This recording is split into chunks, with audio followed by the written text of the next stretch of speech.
Manchester United find themselves in the middle of a managerial and also a media circus right now. Every single day we're being told something different. This guy's going to be in charge, this guy, then this guy again. We simply don't know who the United manager is going to be next season. However, one thing I can do is tell you that still, currently, Erik ten Hag is our manager.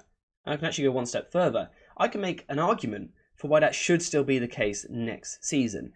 Now, important to make this clear, I'm not necessarily saying United should definitely keep Ten Hag. I certainly see the argument behind sacking him, and I will perhaps cover that in another video. If you'd like to see it, let me know in the comments down below. But today I want to look at Ten Hag. Look at our manager, rather than everyone else's manager. Look at our manager and make the point that he could stay. He really could, for a few key reasons. So the first reason why I think a large part of the Manchester United fan base wants to keep Ten Hag is because of a key characteristic of a United manager which Ten Hag possesses, and that is his work and ability to develop young players, taking players from the Carrington Academy, putting them onto the Old Trafford pitch and getting them to perform. We have seen that all season long, but even last season as well. Take Garnacho for example. In the first season under Ten Hag he was very much a bench player, an impact player. In the second season we perhaps normally would expect the same. Ten Hag's been brave, he's been bold though, and he has given Garnacho 38 consecutive starts. He is now a key player. He is almost guaranteed to be in our starting 11 at the moment. That is fair play to Erik ten Hag, fair play to him, because he has had options. He could have played Rashford there, he could have played Anthony there, but no, he has chose Garnacho. We've seen something similar this season with Kobbie Mainoo as well. Now granted, yes, he missed half of the season due to injury, but since then he has been a mainstay in this side, starting 24 Premier League games this season. And again, Ten Hag has had options. McTominay could have played there, someone like Eriksen could have played there. We could have even kept Fred last summer. But no, Ten Hag has trusted in Kobbie Mainoo. Again, he deserves credit for that, and we've seen the benefit of it in the FA Cup final at the weekend. And then there's also someone like Willy Kambwala. Now granted, yes, it feels like his minutes have been a bit more forced into the side due to injury, but again, Ten Hag hasn't been afraid to turn to him, and he has performed when he's come in. So Ten Hag is using the youth, and I like that. Now the next point isn't so much a positive, but more of a defence, if you like, for Erik ten Hag, and that is injuries. This season we have seen an injury crisis at Manchester United, which is almost unheard of. The amount of players which have been out the side for large parts of the season is just absolutely ridiculous, to be honest. Now, yes, you could sit here and maybe blame Ten Hag for that. Is his tactical idea on the pitch putting too much strain on the players? Is that causing the injuries? Or is it the intensity in training? I don't know, we'll come back onto that later. But regardless of who was at fault for the injuries, you can't deny that it has an impact on a season, and it has an impact on a side and their ability to perform. Take the defence. 3 of the starters have not been there. Luke Shaw, our best left-back, has been out of the team for pretty much the whole season, and the same for Lisandro Martinez at left centre-back. That's the whole left side of our defence completely destroyed, and then even Rafael Varane at right centre-back as well. Now what you might do is go, yeah, but we've got a deep squad for a reason. So yes, our starters are missing, but Ten Hag has had the luxury of bringing backup players in. But even that he hasn't really had, has he? Because our backup centre-back, Harry Maguire, has been in and out of the team with injury. Victor Lindelof, in and out of the team with injury. Even Kambwala has had a spell on the injury bench as well. And then at left-back, Tyrell Malacia, we don't even know where he is. Injuries have been a massive problem for Manchester United this season. And the big case I would make, and the big point I would make is, how on earth are you meant to build a tactical structure and patterns of play and development and chemistry between players when you can't even get the same 11 on the pitch more than twice in a row? You got to feel sorry for Ten Hag, right? And that is, again, not necessarily a positive for Ten Hag, but perhaps a defence of his performance this season. The injuries, they have to be taken into consideration. Now, despite all of those injuries, I have still been incredibly critical of Erik ten Hag this season over one thing in particular, his tactics. Now, like I just said, that's a little bit harsh because tactically it is difficult to develop a system, right, when you have so many players coming in and out of the team with injury. But I still think Erik ten Hag has made tactical errors, done things wrong in my opinion. However, I do also have to give him a bit of credit here, because several of those mistakes he's made, he has actually identified himself and then even gone one step further and implemented a solution. So take earlier in the season, for example, when I was constantly, and I mean constantly, you guys probably got bored, but I was constantly complaining about the fact that United only had one central presence in the first phase. So when we lost the ball, we would only have one player in the centre of the park to try and defend a transition. But actually, importantly, in possession, we only had one player. So that player had to do so much work on the ball. Towards the latter stages of the season, that has completely changed. We have regularly seen 2 players playing in this phase, in a sort of 2-4 shape with the centre-back splitting, the full-backs either side of the 2 central midfielders. So Erik Ten Hag has identified and solved that problem. There's also another problem he has solved as well. Remember really early in the season when we had those massive gaps in the pitch in possession? Our centre-backs would get the ball, look up and see no one because they were all too high. Well, that has been changed as well. In the later stages of the season, we have seen connection points in midfield. We have seen midfielders dropping deeper, whether that be Kobbie Mainoo, Sofian Amrabat, Casemiro when he was playing there, Bruno Fernandes. We have seen connection points in the side. So again, we have to credit Ten Hag. If we're going to criticise him for it when he doesn't do it, we have to praise him when he does do it. He deserves credit for that, for identifying a problem and also solving it. And that comes from a defensive point of view as well, particularly with the high press. I think he has solved one of the problems. Granted, not all of them, and this one did take a while. But what were we complaining about for large parts of the season? The fullback wouldn't join the press. So we would often see our winger come inside into this sort of position and basically get abandoned by the fullback. So should the ball go into this area, the opposition could carry the ball forward all day long and then spam cutbacks into our penalty area, right? We saw it a lot, but not recently. Recently, we've seen it nowhere near as much. Why is that? Because Ten Hag has started to connect the fullback to the press. Over the past 6 to 7 weeks, I believe it is now, he has started to connect the fullback. Our press has looked better for that reason. It's also not been quite as intense up the top end of the pitch, which again, I think is Ten Hag recognising that it wasn't working. And again, you have to praise a manager for that. If you're going to criticise him for not connecting the fullback, surely you have to praise him when he does. Ten Hag has identified weaknesses in his own tactical setup. It takes a lot to do that, but he's also fixed them as well. Fair play. And then the final thing I want to touch on tactically is something I just like what United do anyway, and that is the ability to create 2 versus 2s in the final third of the pitch. 2v2s out wide in particular. I really like that about Ten Hag's system, the way he gets our players into initially 1 versus 1 situations and in 2 versus 2 situations.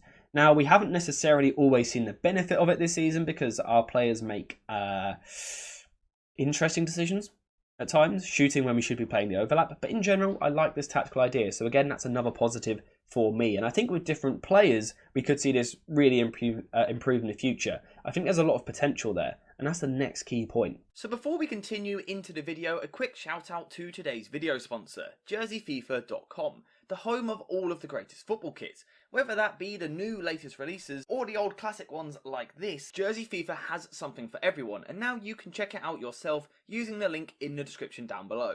And also make sure to use code JerseyFifa for 10% off when you order. So the thing I touched on just before the advert there was actually the potential of Erik Ten Hag, but also his side as well, and also his tactical approach. Now let's make one thing very, very clear. Erik Ten Hag demands a complex system. It's not easy for players to pick up. Particularly physically and technically, it's very, very demanding.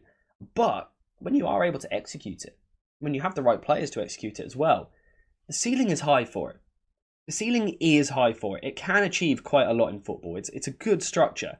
Now, people will also say, yeah, the ceiling might be high eventually, but boy, oh boy, is the floor low, as we've seen this season. And you know what? That's a completely valid point, but maybe it had to happen.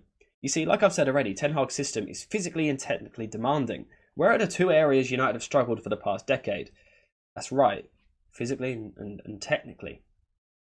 It's been happening for a long time. Mourinho complained that our squad was not physical enough. Ole Gunnar Solskjaer done the same, and I believe Louis van Gaal did as well. Complained about the lack of physicality in the United side. And I mean, we can all see the technical issues. United technically aren't up to a level of some other teams. So perhaps we had to go through this season where, yes, we get a lot of injuries, and it looks quite poor as a side on the pitch, right? But actually in training, we are physically dragging the level of the squad up. We are really making them more robust. We're putting them through their paces in training and then exposing them also to that intensity on the pitch in matches as well, which realistically you can't replicate in training. You do have to do it in the match at times to really drag that physical level up once again. Perhaps we've needed this.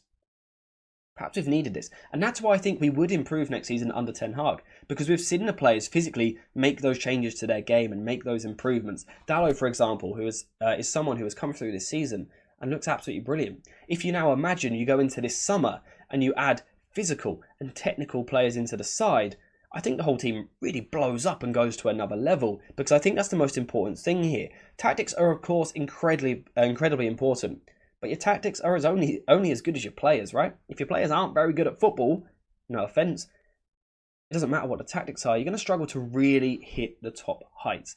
The physical and the technical capability of the players is the first thing which United need to address this summer. And should you do that, I do believe you see us kind of tactically, if you like, really look a lot better because our players will be put into 1-versus-1 situations more regularly or 2-versus-2 situations more regularly. And whereas this season we've gone and lost the ball, made the wrong decision, and people go, it's a poor system, there's no idea.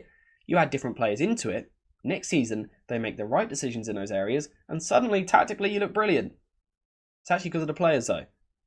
Something to consider, the potential of this side, and the potential of adding physically and technically better players into the squad. Ten Hag certainly has that in his favour, and it all lines up to one thing. So why is 2026 such an important year? Well, for me, it's going to be a crucial year in Premier League history. Why is that? Well, because it'll be the first year, I think, in a long, long time where there's been no Jurgen Klopp at Liverpool and no Pep Guardiola at Manchester City. By then, I do think they will both be gone. And that represents a huge opportunity to everyone in the Premier League. You're looking at that year as the time to finally go and win the Premier League title. So if I'm a football club right now, I'm looking at trying to get my team to peak around 26, 2026, 2027, around that sort of time. I'm trying to peak around then. United have an opportunity to do that with Erik ten Hag. You see, Chelsea are constantly chopping and changing managers. Liverpool are getting a new manager this summer. Spurs got a new manager last summer. Arsenal are the only one currently with a steady manager in place. So if we were to keep Erik ten Hag for 3 more seasons, up to 2026, we would possess, I should say, the only manager, apart from Arteta, who is actually experienced in the Premier League, who has been building a squad and crafting a squad and a play style and a tactic and implementing his ideas for nearly 5 years. That's a big, big bonus of keeping Erik ten Hag. Because no manager we bring in can physically do that.